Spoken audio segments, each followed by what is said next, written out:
I'm having a little bit of trouble with my PowerPoint. There we go. So in this webinar, we're discussing an introduction to ISO 45001-2018. We'll also talk about progress in the field of H&S, probably just over the last decade, not too much in detail, but just to see how we got here and why we have a need for this new standard. We're looking at the outcomes and the benefits of implementing ISO 45001. We'll be looking at it in a little bit more detail. What does it contain? What does it not? And also, what are the keys to successful implementation of this standard? And then, of course, the wider implications of ISO 45001. So what is it?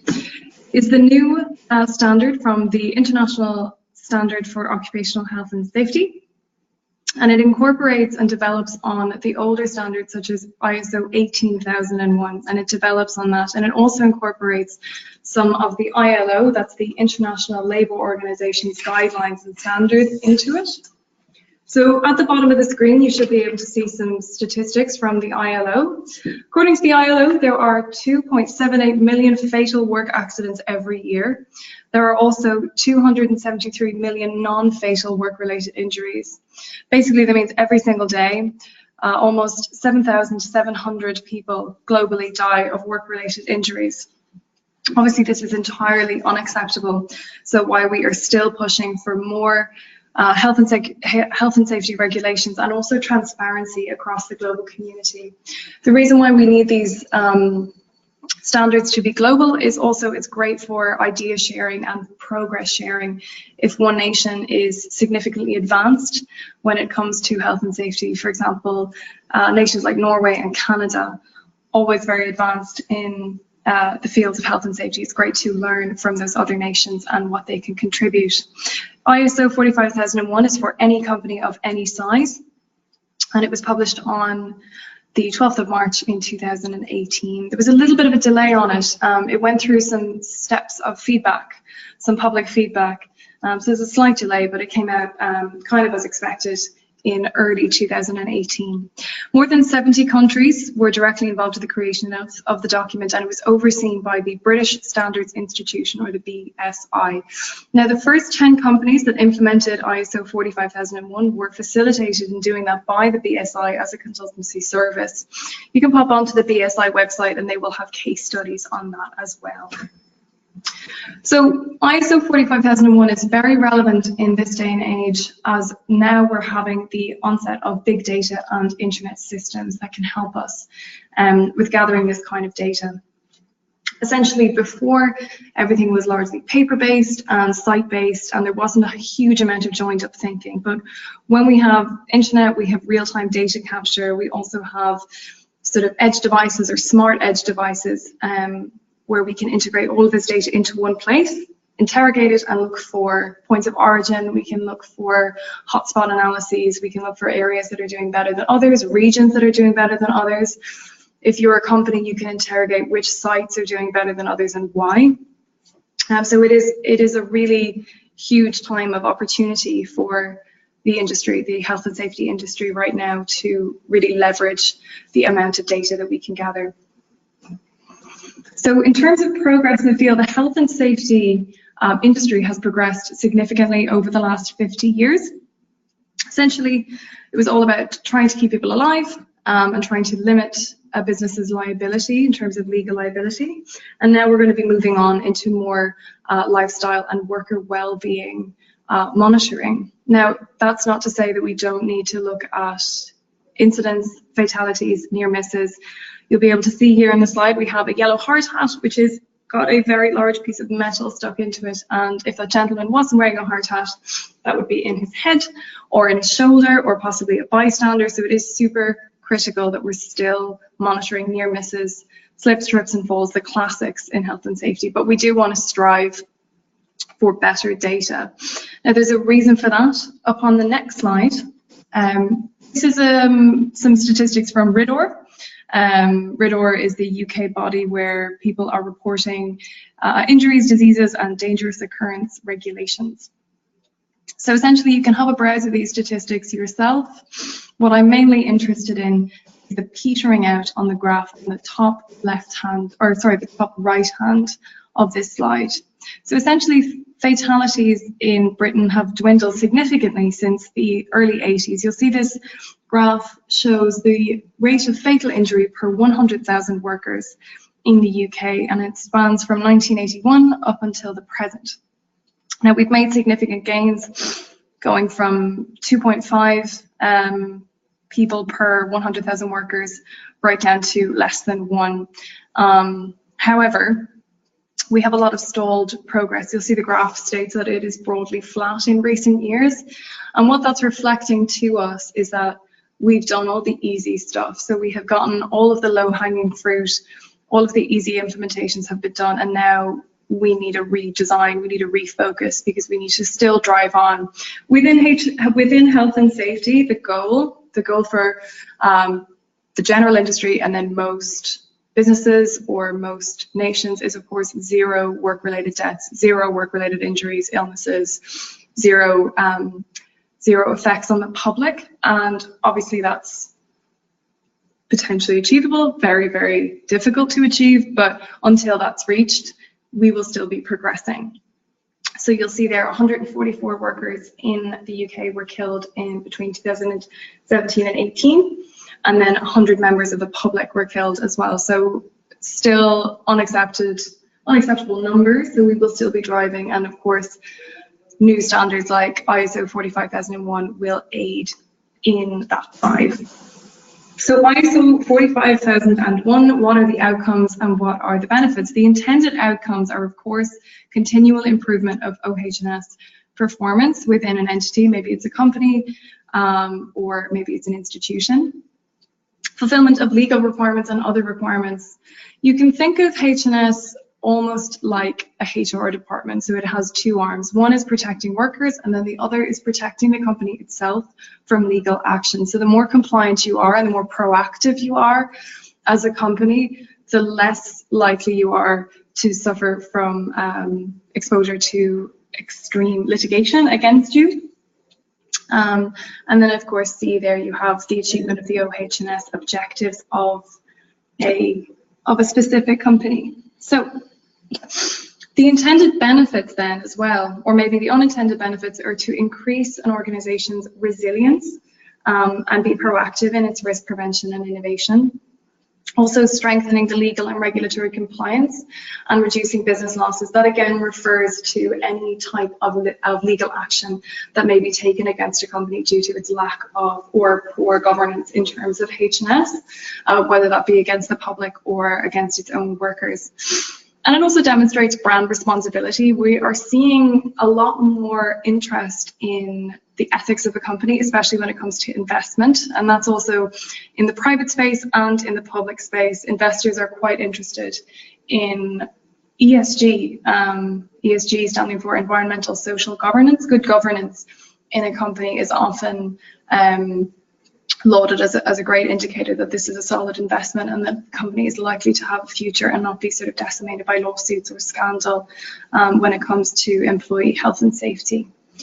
And then, of course, globalization. Having one global standard, it allows any nations that are not great with health and safety to benefit from those that are, to benefit from the learned knowledge and the learned mistakes of other nations. And having, in an increasingly globalized world with an increasingly globalized supply chain, having these standards be applicable across nations is really essential. So moving on. So that's a lot about what it is and what is it not. So because it does need to be a global system, and as I mentioned, it will fit any organization of any size, what it can't do then is be prescriptive. So it's not going to set out specific criteria for performance or be prescriptive of the design of your specific OH&S system. It doesn't address anything like product safety, property damage, or environmental impacts. It's very much focused on workers and other relevant parties, relevant stakeholders. So although it is intended to be easier to align it with environmental frameworks, for example, it will be easier to align with the ISO's 14001, which is its environmental framework. It's not intended to be an environmental framework within itself. And then lastly, you can implement ISO 45001 in its entirety or in part. However, if you take the a la carte route, if you're only integrating part of it, maybe you just don't have the capacity, maybe there's only certain things that you think are material to you in your business, you can't claim conformity to, you won't get certified, you can't claim conformity to ISO 45001 unless you fulfill all of the requirements and fulfill them without exclusion. So that's what it's not. So a little bit more detail about how it works. So ISO 45001 is built on the PDCA model. And essentially that stands for plan, do, check, and act. And it's a circular model of action. So essentially it intends to be more iterative, and it's centered around continual improvement. So it allows for monitoring and evaluation, then remedial action, and then assessment of the remedial action. And if it comes up short, more continual improvement and more remedial action. So it's not meant to be sedentary, it's not meant to be one size fits all, we wrote one policy and we're done. It does allow for continual improvement. You'll have version 1, version 2, version 3, and it is encouraging companies, businesses to continue to strive and to continue to do better and become more efficient. This diagram here is from the BSI website. You'll be able to, if you log on to the BSI website, you'll see that that model in more detail and what all of those numbers are standing for, and it will break it down for you. BSI, excuse me, is a good resource for anything to do with ISO 45001, as they acted as the secretariat for the design. Now, ISO 45001, how does it differ from other standards or previous standards? Namely, we'll talk about 18001. So firstly, it defines its success factors. It essentially tells you what you need to do to implement this successfully, and it is quite thorough in order to do that. And it is useful then, because if you are in the H&S department and you're trying to get management buy-in, you have it on paper exactly what you need them to agree to. So this isn't just you coming to your management team saying, oh, I think it's this. It's very much in black and white. It's very much in the text. So that will make facilitation a lot easier for those charged with implementing it. It also enables the integration of wellness and well-being. We'll talk a little bit more about this later on, but essentially, yes, broadening the scope of how much of a person are you responsible for? How much of a person are you, do you have a pastoral role to care for as a business owner? It also distinguishes workers from other stakeholders and interested parties, and it will broaden the scope and bring more people into scope. Specifically, contractors as well will be brought into scope. The scope of the operation, both internal and external, and positive and negative externalities must be documented. So if you have a negative externality, if you are causing a threat to the public or another business, that will need to be documented. Or if by happenstance of your particular productions or your activities, you're actually adding a positive externality to your community, you're adding health and safety to the community, maybe you're improving roads or you're improving water systems, then you must document that as well. It provides clear instruction on leadership participation. Again, that's super useful to be able to go to your higher ups and say, well, you simply have to engage with this because it's very much in the rules. An organization must define its risks and opportunities as well as its hazards, and then also have a plan for these. This is quite on trend right now. Any of you that are filling in other frameworks like CDP, you'll find that risks and opportunities are often mentioned, and this is essentially to kind of future cast and future proof an organization that they need to be watching what comes down the line in terms of things that they need to be worried about. In businesses, it may be that their productions are using some kind of hazardous chemicals that are not yet regulated because they're an emerging pollutant and the legislation isn't there yet. However, down the line, your production may be curtailed by regulations coming down the line. Similarly, businesses, in the way that they have to document climate change risks as well. So right now it's not a problem. In 10, 20 years time, it could render your business null and void depending on the type of things that you trade in. For example, if you're trading in oil and you're very exposed to volatilities in FX, or if you have a lot of stranded assets, then you are super exposed to climate risk. And then also lastly, monitoring and management review is incumbent with the implementation. That harks back to the plan, do, check and act model. And basically, yes, you always need to be reviewing, creating remedial actions, and then analysing the remedial actions for their effectiveness. So you don't just say, oh yeah, we're going to do a policy, and then you leave it. You do need to be continually improving your system. Next one. So what are the keys to successful implementation? So listed here are a few of them, and then I'll just give you a few more that are good to be aware of and good to mention. So obviously you need top management leadership. You'll of course need commitment, and then you'll need to really well define responsibilities, roles and accountabilities, and who are the owners of which risks. Again, you'll need top management to be developing, leading and promoting a culture within the organization that supports the intended outcome of the OH&S management system. And then from that, you'll need stellar communication across both lateral and vertical across the organization. You need to engage and have the participation of workers, because down the chain, what we're going to need is more in-depth information on a worker level. Going to need information about daylight hours, activity hours, about diet, and that may be asked of workers. They will need to be on board. They will need to be behind your mission. Also, you need to engage with workers' representative bodies like unions, if they exist, and then make sure that you have the allocation of the necessary resources. Implementing ISO 45001 into a larger organization is a lot of work. It's a lot of planning, and it can take, a very fine team 6 months to do. So you will need to make sure that this burden is not falling on one person, and your team has the backing that it does need. Now, you will need to make sure as well that your OH&S policies are compatible with the overall strategic objectives and directions of the organization.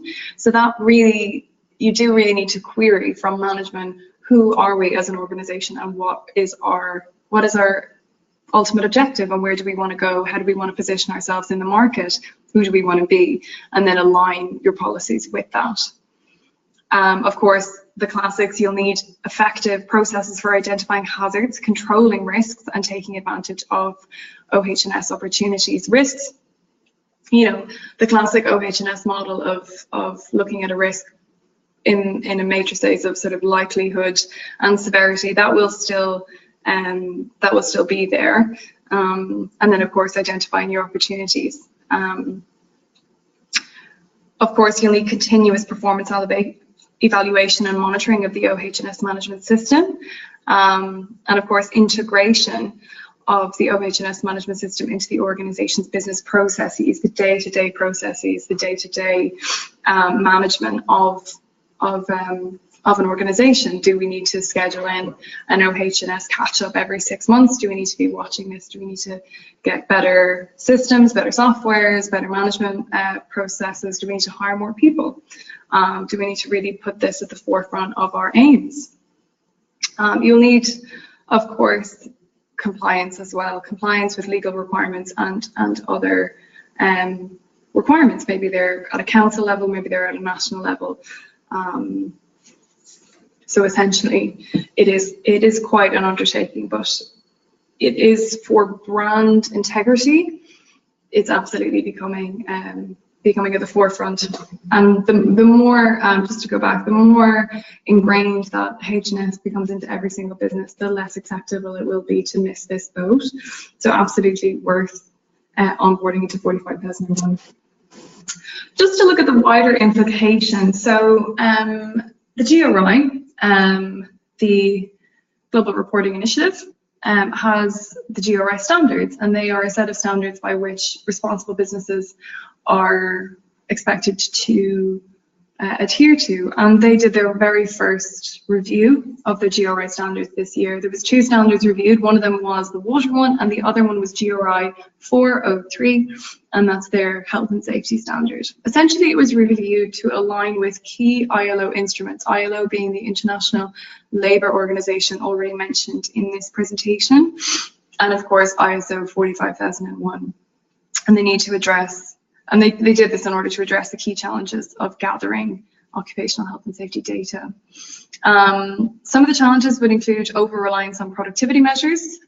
Those would be LTIs, so your lost time due to injuries, and lagging versus leading indicators, and difficulty quantifying risks related to lifestyle. So as I said earlier, we'll talk a little bit more about well-being and lifestyle, poor diets or lack of physical activity. Now, in certain industries, someone's diet is not really something that a manager can control. You might be in an office thinking, well, how am I supposed to get this data, or what business is it of mine what somebody has for their lunch? But as ISO 45001 or GRI, they're supposed to be applicable to any type of business. So if you can imagine, if you're on an oil rig, or if you are a prison guard and you can't just nip out to Pret at 4 o'clock in the morning because you're doing a night shift, if you're a hospital worker and you're on shift work, you need to be able to access good quality foods that are sensitive to your particular dietary requirements. So if you're on an oil rig and you're having food kind of delivered to you once a week on a boat and your choices are pretty restricted, it's important that somebody is monitoring your well-being and that somebody is advocating for you on a higher level than just you having to say, you know, we don't get enough fresh fruit and vegetables or enough daylight hours. In terms of the lack of physical activity, something that will be that has been flagged by the NHS and that will be coming up is things like sedentary disease that are heavily associated with office environments, people sitting down for 8 hours a day in their offices and then sitting in their car on the way home and then staying seated in their couch in their house. And we're seeing that this is having an effect on people's health and also effect on people's eyesight as well. People are not actually having to look very far because they're always inside or in a built-up area where the eye can't actually see as far as the horizon. So things like that, businesses will absolutely have to start addressing in terms of how facilitative their office environment or their workload is to people being able to get up, have a stretch, maybe go to the gym at lunchtime, do what they want. So these are the wider implications of ISO 45001 when it relates to the GRI standards. And also with the SDGs, the SDGs are still highly integrated into everything that we're doing, as they are the most globally recognized set of standards.